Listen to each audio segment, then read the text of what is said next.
If you've ever spent time riding modern sport touring bikes, maybe something fast, flickable, packed with rider modes and electronic gizmos, and then someone tosses you the keys to a 1992 Honda VFR750F, you might laugh. I mean, it's a 30-year-old machine.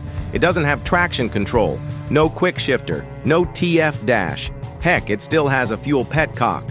But then, you swing a leg over, you start the engine, and that smooth, gear-driven V4 hums to life with a sound that no modern bike can fake. A few minutes into the ride and something strange happens.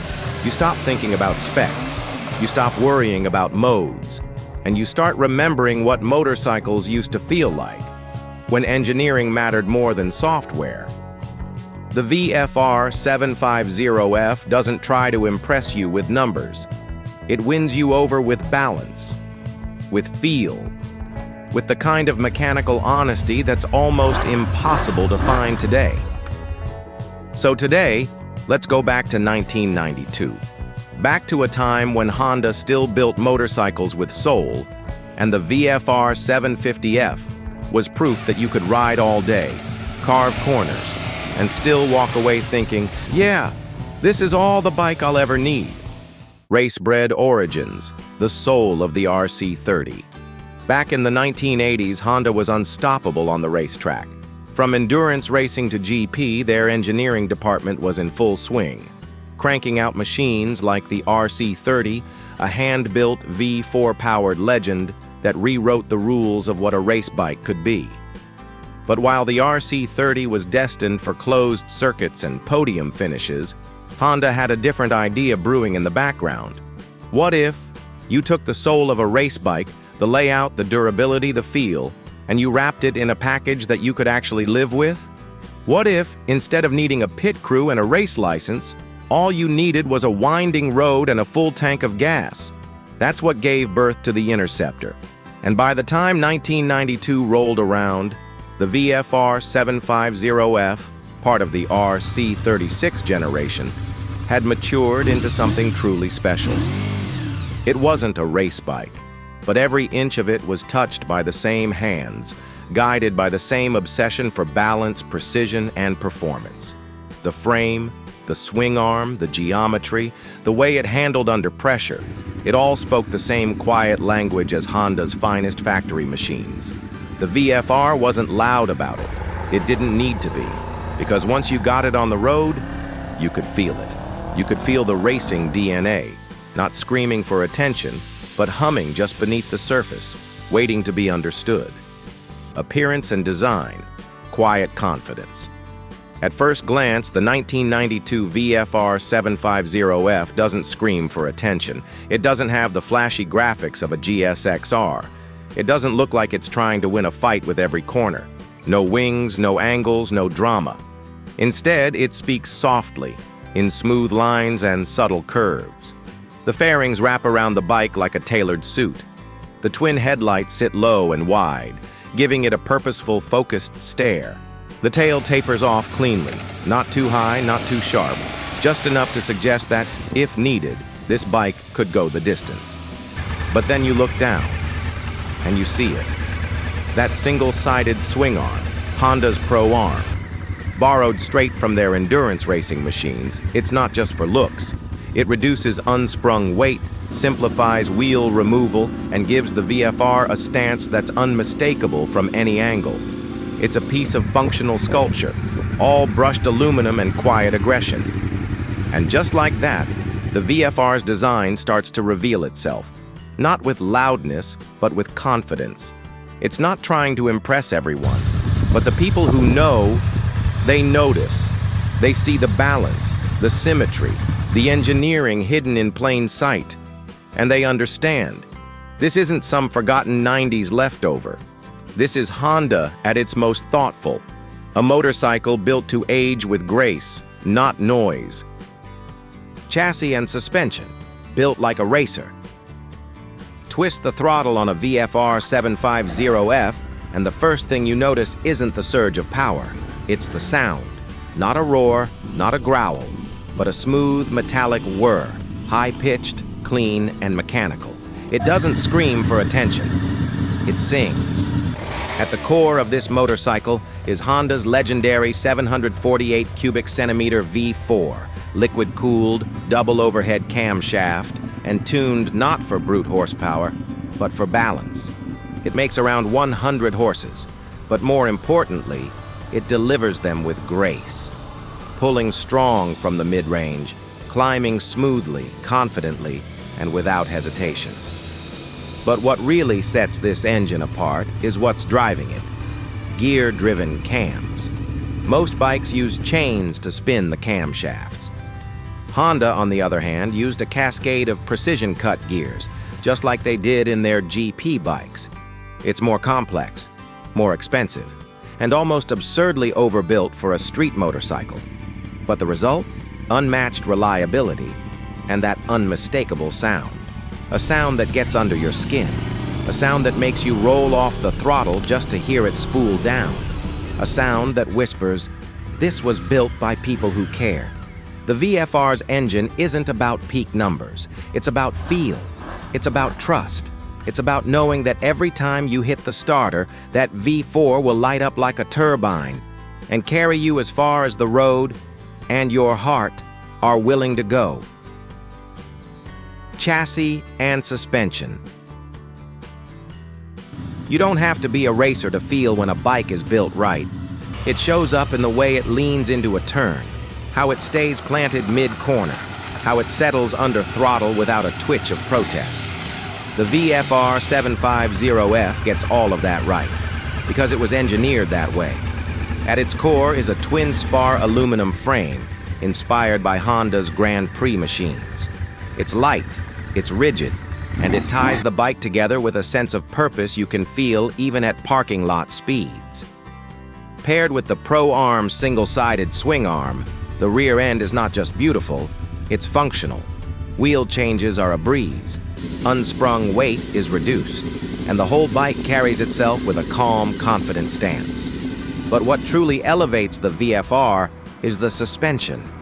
Fully adjustable front and rear, it's soft enough to soak up a long day's ride, but firm enough to bite into a tight corner without hesitation. You don't bounce, you don't dive, you just flow. Some bikes feel twitchy, some feel vague. The VFR feels like it's on rails, stable, planted, and composed, no matter the road. It's one of those rare machines where the handling doesn't just keep up with the engine, it complements it perfectly. You don't fight the VFR through a curve. You guide it, and it responds like it already knows where you want to go. Ergonomics and real-world comfort. A lot of bikes promise performance, but once you're in the saddle, they make you earn it. With aching wrists, cramped knees, and a sore back after an hour on the road. Not the VFR, slide onto the seat, and you'll notice something different right away. The clip-ons aren't too low. The foot pegs aren't tucked up in race position. You're leaned forward, but only just enough. It's not a couch, but it's not a torture rack either. This bike was built to be ridden, really ridden. Not just blasted down a canyon once a month, but taken across state lines day after day. With a curb weight of about 485 pounds, the VFR feels substantial, but never heavy. And thanks to its balanced chassis, it tips into corners with surprising ease, smooth, predictable, and always in control. You don't have to fight it, you just ride it. And it rewards you not with punishment, but with poise. Plenty of riders say the same thing. I did 200 miles yesterday, and I could have kept going. That's the beauty of this bike. It doesn't demand anything from you, except that you show up, turn the key, and enjoy the ride. Reliability and longevity. Some bikes earn their reputation on the track. The VFR750F earned it in the real world, 1 mile at a time. Ask any longtime owner, and they'll tell you the same thing. This bike just doesn't quit.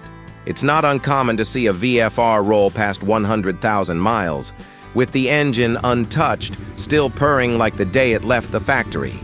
That V4 motor wasn't just well designed, it was crafted by engineers from Honda's golden era. The tolerances are tight, the materials are high grade, and the way it all comes together feels more like aviation than motorcycles. Even the frame, suspension, and electrics were overbuilt, not because they had to be, but because back then Honda was still designing bikes to last forever, and in many ways this one has. There are riders still commuting on 1992 VFRs today, still starting on the first push of the button, still carving corners like it's 1993, still running factory paint and original plastics, without a rattle or complaint. This isn't just a bike you ride, it's a bike you keep. Because once you've owned one, you realize something most riders never do. You don't need more, you just need one good one. And the VFR750F, that's it. The last true VFR. Every great machine has a moment, a final version before things begin to change.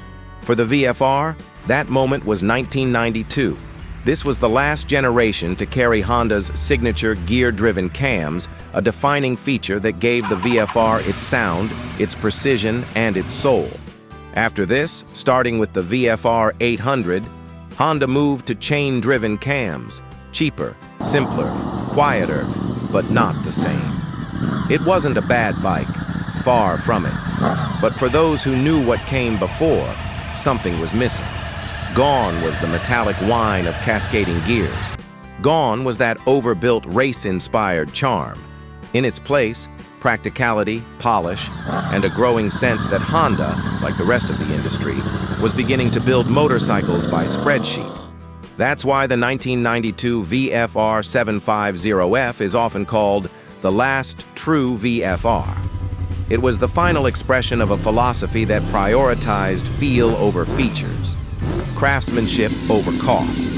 And for many riders, it's not just a motorcycle, it's a goodbye letter to an era when machines had character, when engineers had the final say, and when Honda still built bikes with something deeper than profit in mind.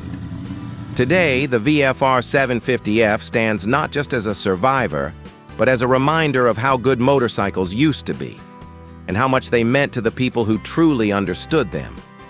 These days, the VFR750F doesn't show up much on the streets. You won't see it on top speed lists. It's not the kind of bike that gets talked about on TV shows.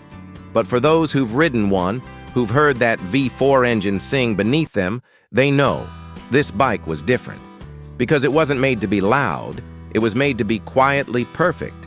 To prove that you don't need to be a race bike to stir the soul.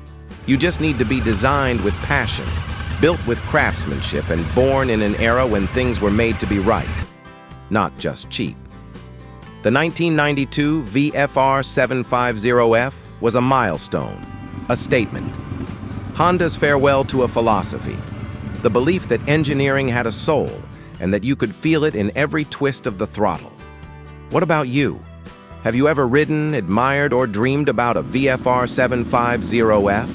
Or do you have a memory of an old sport tourer you think deserves to be remembered? Share it in the comments below, because it's your stories that bring machines like this back to life.